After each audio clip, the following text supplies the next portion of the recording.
Yes, class 11, we have started the chapter Nature and Scope of Business, your first chapter in business study. So अभी तक हमने क्या कर लिया था, business meaning, then profession meaning, दोनों की कैरेक्टरिस्टिक्स हो चुकी हुई. अब आज हमारा टॉपिक है दैट इज एम्प्लॉयमेंट. एम्प्लॉयमेंट का मीनिंग मैं आपको समझा चुकी हूँ. एम्प्लॉयमेंट मीन्स क्या होता है, जहाँ पर लोग क्या करते हैं, अपनी सर्विसेज किसी और को देते हैं, या फिर हम ये कहें कि किसी के अंडर वर्क करते हैं, तो दैट वर्क और activity is called employment, right. तो एम्प्लॉयमेंट का मीनिंग देखेंगे तो employment refers to that economic activity. Naturally business refers to that economic activity, profession भी इकोनॉमिक एक्टिविटी, और आगे एम्प्लॉयमेंट भी economic activity. So it refers to that economic activity under which people work for others and receive remuneration in lieu thereof. वो क्या करते हैं, उसकी जगह उनको remuneration या फिर सैलरी भी कहते हैं, उनको सैलरी मिलती है. तो एम्प्लॉयमेंट में कुछ ज़्यादा फीचर्स नहीं है, मतलब फीचर्स हैं बट इजीली आप उसको समझ सकते हैं, तो एक्सप्लेन करने की ज़्यादा जरूरत नहीं है. जैसे first feature is service to others. तो नेचुरली बात है, एम्प्लॉयमेंट में जो भी पर्सन वर्क कर रहा है तो वो क्या करे, अपनी सर्विसेज दूसरों को दे रहा है और बदले में वो अपनी रेम्यूनरेशन को गेट कर रहा है. Then second is personal service. यहाँ ये पॉइंट हम समझेंगे. पर्सनल सर्विस का क्या मतलब है, इसका मतलब ये है कि अगर कोई एम्प्लॉय है, अगर कोई पर्सन एम्प्लॉयमेंट में है तो उसको अपनी सर्विसेज ही देनी पड़ेंगी अपने एम्प्लॉयर को. मीन्स कि वो ऐसा नहीं कह सकता कि किसी दिन वो ना जाए, उसकी जगह उसका कोई कजिन, उसका कोई ब्रदर या फिर उसका कोई फ्रेंड जाके उसका काम कराए. नो, अगर उसके साथ कॉन्ट्रैक्ट हुआ है एम्प्लॉयर का तो वही जाकर अपनी सर्विसेज देगा जॉब पे जाकर. जैसे मैं टीचर हूँ, अगर मैं कहूँ कि मेरी जगह कोई और पढ़ाने चला जाए एक दिन, तो ऐसा नहीं होगा, अपनी पर्सनल सर्विसेज ही देनी पड़ती हैं एम्प्लॉयमेंट में, राइट. Third is agreement. हमने ये चीज की थी कि एम्प्लॉयमेंट तब स्टार्ट हो जाता है जैसे ही एम्प्लॉयर एम्प्लॉय के बीच में एग्रीमेंट होता है, या फिर ये मैं इसको ये भी कह सकती हूँ कि that is contract of service. क्या होता है, दोनों के बीच में एग्रीमेंट हो जाता है या कॉन्ट्रैक्ट हो जाता है. एग्रीमेंट में क्या लिखा होता है, जैसे कि सैलरी कितनी आप देंगे, या सैलरी कितनी मिलेगी, कितनी आपको छुट्टी मिलेगी, या फिर आपको कब बोनस दिया जाएगा, या फिर क्या क्या कंडीशंस हैं आपकी एम्प्लॉयमेंट की, आपकी जॉब की क्या क्या कंडीशंस होंगी. तो ये सब कुछ क्या होता है, एग्रीमेंट बनता है, जिसको हम कॉन्ट्रैक्ट भी बोलते हैं. जैसे ही एम्प्लॉयर एम्प्लॉय इस पे साइन कर देते हैं या फिर एम्प्लॉय साइन कर देता है तो क्या हो जाता है, वो एम्प्लॉयमेंट में इन्वॉल्व हो जाता है, मतलब वो एम्प्लॉय बन जाता है उस ऑर्गेनाइजेशन का. Then come to servant. We all know that servant, why I have written servant, या फिर सर्वेंट क्यों है ये जो इसका मेन हेडिंग है, क्योंकि हम बोलते हैं ना, जैसे कोई गवर्नमेंट जॉब कर रहा है तो हम कहते हैं he is a government servant, है ना, गवर्नमेंट के लिए जॉब कर रहा है, that's why he is government servant. तो इसलिए हम इसके लिए सर्वेंट अप्लाई करते हैं, क्योंकि लोग क्या होते हैं, जहाँ पर काम कर रहे हैं तो किसी एम्प्लॉयर के अंडर ही काम करते हैं और उन्हीं की इंस्ट्रक्शंस को फॉलो करते हैं, ठीक है. Next is no need of capital. We all know that कि बिजनेस में पैसे की जरूरत पड़ती है, क्योंकि आपको पूरा इंफ्रास्ट्रक्चर सेट करना पड़ता है. वहाँ पर शॉप होगी तो छोटी सी शॉप ही क्यों ना हो, एक छोटी सी शॉप से लेके एक बड़े बिजनेस तक आपको पैसा वहाँ पर लगाना ही पड़ेगा. प्रोफेशन में भी कहीं ना कहीं आपको अपना ऑफिस सेटअप करने के लिए पैसा लगाना पड़ता है, लेकिन एम्प्लॉयमेंट है जहाँ आपको कोई पैसे की जरूरत नहीं है. जैसे आप एम्प्लॉयमेंट कॉन्ट्रैक्ट साइन करते हैं उसी टाइम क्या करते हैं, एम्प्लॉय बन जाते हैं, अपनी तरफ से कोई पैसा नहीं लगाते. Then no risk. We all know that कि कोई रिस्क नहीं है. यहाँ पर जो रिस्क का मतलब ये नहीं है कि उसके जॉब को कोई रिस्क, नो. हम यहाँ पर ये ले रहे हैं कि कैपिटल के रिगार्डिंग रिस्क नहीं है. जैसे आप कैपिटल लगाएंगे ही नहीं तो फिर कैपिटल डूबेगी कैसे. अब सपोज बिजनेसमैन है, उसको रिस्क है क्योंकि उसने बहुत कैपिटल लगा रखी है. भगवान अगर उसकी डूब जाती है, एंड गॉड फॉरबिड अगर वो अच्छी तरह से बिजनेस नहीं चला पाता तो वो बिजनेस गया, मतलब उसको रिस्क है, ठीक है. ऐसे ही प्रोफेशन में भी रिस्क होता है, लेकिन एम्प्लॉयमेंट में किस चीज का रिस्क, क्योंकि उसने अपने लिए कोई कैपिटल नहीं लगाई, कोई पैसा नहीं लगाया, तो फिर क्या हो सकता है, ज्यादा से ज्यादा जॉब छूट सकती है, लेकिन क्या उसको किसी पैसे का नुकसान हो सकता है, नहीं हो सकता. तो there is no risk at all, ठीक है. तो ये सब कुछ एम्प्लॉयमेंट का था, इजीएस्ट था. नेक्स्ट लास्ट टॉपिक जो मिस यहाँ का करने वाले हैं, that is difference between business, profession and employment. इसके बाद ये टॉपिक यहीं पे हम ओवर कर देंगे. Come to difference. तो अभी आप क्लास 11th में है बेटा. And we all know that कि अब आपको क्या करना है, प्रॉपर फॉर्मेट फॉलो करना है हर चीज़ का। अकाउंट्स में तो आप सीख ही रहे हैं फॉर्मेट फॉलो करना कितना इंपॉर्टेंट होता है। तो अब बिजनेस में देखिए बेटा, जब भी आप डिफरेंस लिखेंगे तो सबसे इम्पोर्टेंट पॉइंट क्या है, आप बेसिस भी लिखेंगे। जैसे आप 10 तक करते आए थे कि सिर्फ एक डिफरेंस के लिए निकाला और ये कर दिया, no. Now proper format follow करेंगे, आप बेसिस भी लिखेंगे किस बेसिस पे आप डिफरेंस कर रहे हैं, राइट। तो चलिए, first is commencement. Business commence कैसे होता है, हम ये सब चीजें कर चुके हैं, बस हल्का सा करना है तो दोबारा आपको ध्यान में आ जाएगा। तो बिजनेस कैसे स्टार्ट होता है, बिजनेस कैसे, थोड़ी सी आप फॉर्मेलिटीज पूरी कीजिए, लीगल फॉर्मेलिटीज पूरी कीजिए और आप बिजनेस कभी भी स्टार्ट कर सकते हैं। Come to profession.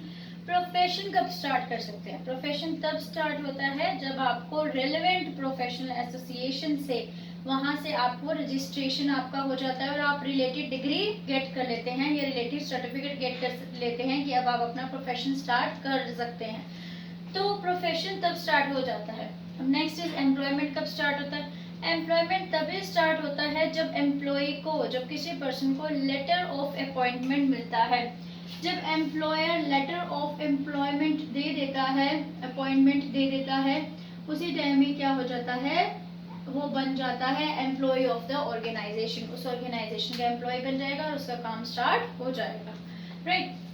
Come to nature of work. Business क्या करता है, हमने ये पढ़ा था ना, बिजनेस क्या करता है, प्रोडक्शन करता है या प्रोक्योरमेंट। वो गुड्स और सर्विसेज को क्या करता है, बेचता और खरीदता है, राइट। तो यही नेचर ऑफ वर्क है, वो क्या करता है, प्रोवाइड कराता है आपको goods and services, right. Next is profession. Profession फिर क्या करता है, प्रोफेशन क्या कर रहा है, अपनी पर्सनल सर्विसेज दे रहा है। आप डॉक्टर के पास जाते हैं तो वो अपनी सर्विसेज आपको प्रोवाइड करते हैं, ठीक है, पर्सनल सर्विसेज प्रोवाइड करता है। और इनका काम क्या है, ये लोग भी अपनी पर्सनल सर्विसेज प्रोवाइड करते हैं, लेकिन according to the instruction of the employer.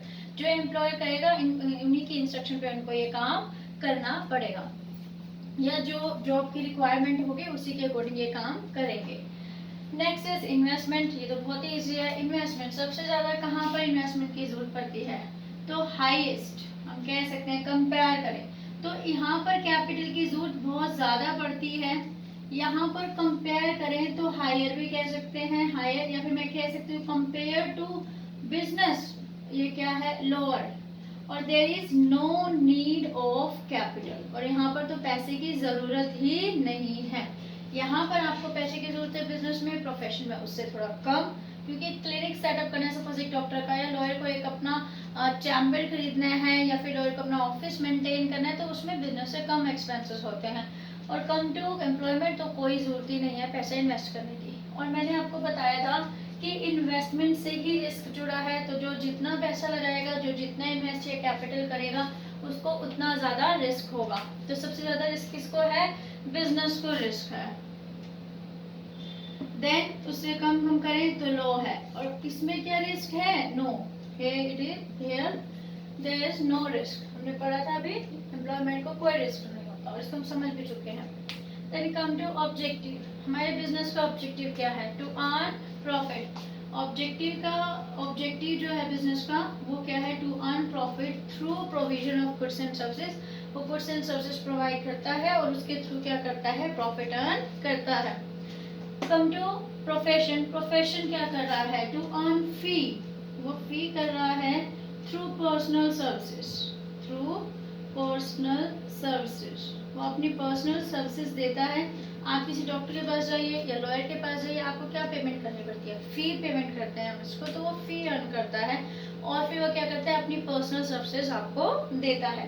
तो इसका मेन ऑब्जेक्टिव क्या है, to earn fee through personal services. Next that is employment. Employment को क्या, एम्प्लॉय को क्या मिलता है, to earn salary.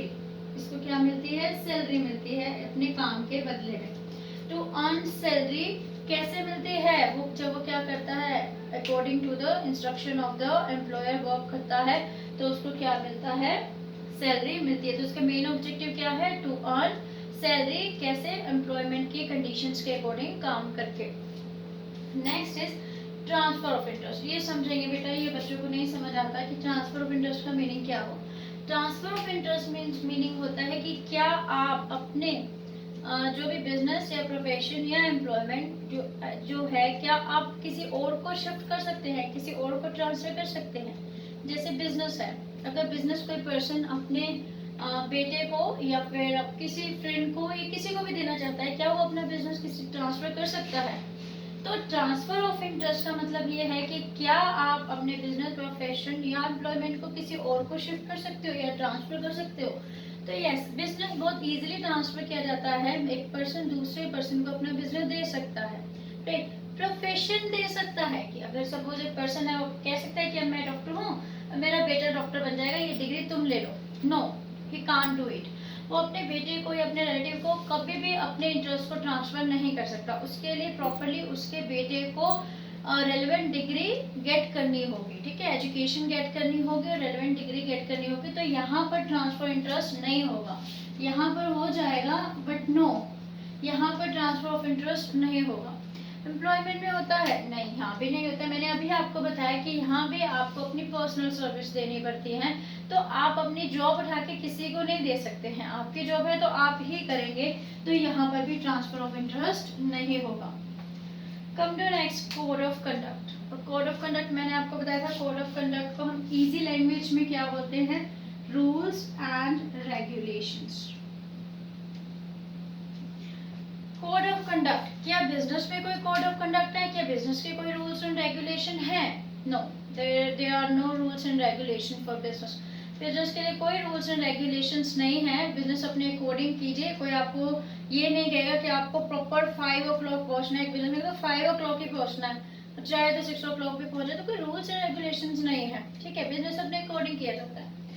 Next is, क्या प्रोफेशन में कोड ऑफ कंडक्ट है? हाँ है, प्रोफेशन में। मैंने आपको समझाया था प्रोफेशन में कि प्रोफेशनल एसोसिएशन होती है जो क्या करती है? कोड ऑफ कंडक्ट को डिसाइड करती है, जिसको हर प्रोफेशनल को फॉलो करना पड़ता है। तो यस, यहाँ पर आपको कोड ऑफ कंडक्ट मिलेगा, रूल्स और रेगुलेशन मिलेंगे, जो कि हर प्रोफेशनल को क्या करने पड़ते हैं? फॉलो करने पड़ते हैं। नहीं करेंगे तो उनका जो रजिस्ट्रेशन या डिग्री क्या हो जाएगी? कैंसिल भी हो सकती है, राइट। Next is employment. क्या यहाँ पर रूल्स एंड रेगुलेशन है? यस, यहाँ पर भी हैं रूल्स एंड रेगुलेशन। तो ये रूल्स एंड रेगुलेशन कौन बना रहा है? एम्प्लॉयर बना रहा है, जिसके अंडर एक एम्प्लॉय, एक वर्कर काम कर रहा है, एक पर्सन काम कर रहा है। तो वही एम्प्लॉयर जो होगा, जो पर्सन होगा, वो क्या बनाएगा? रूल्स एंड रेगुलेशन बनाएगा, जिसके अंडर एम्प्लॉय को जिसको एम्प्लॉय को क्या करना पड़ेगा? फॉलो करना पड़ेगा। बट यहाँ पर रूल्स एंड रेगुलेशन कौन बना रहा है? वो कंसर्न एम्प्लॉयर बना रहा है, जिसके अंडर हम काम कर रहे हैं।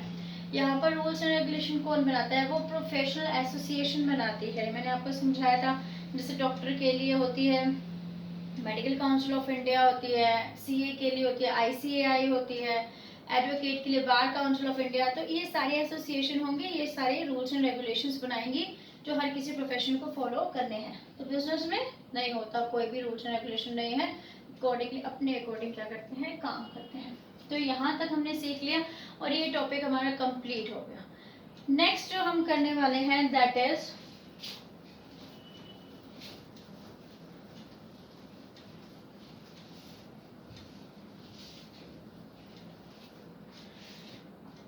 नेक्स्ट जो हम करेंगे वो हम करेंगे नेक्स्ट वीडियो में, बट उससे थोड़ा बहुत मैं उसका बेस समझा देती हूँ आपको।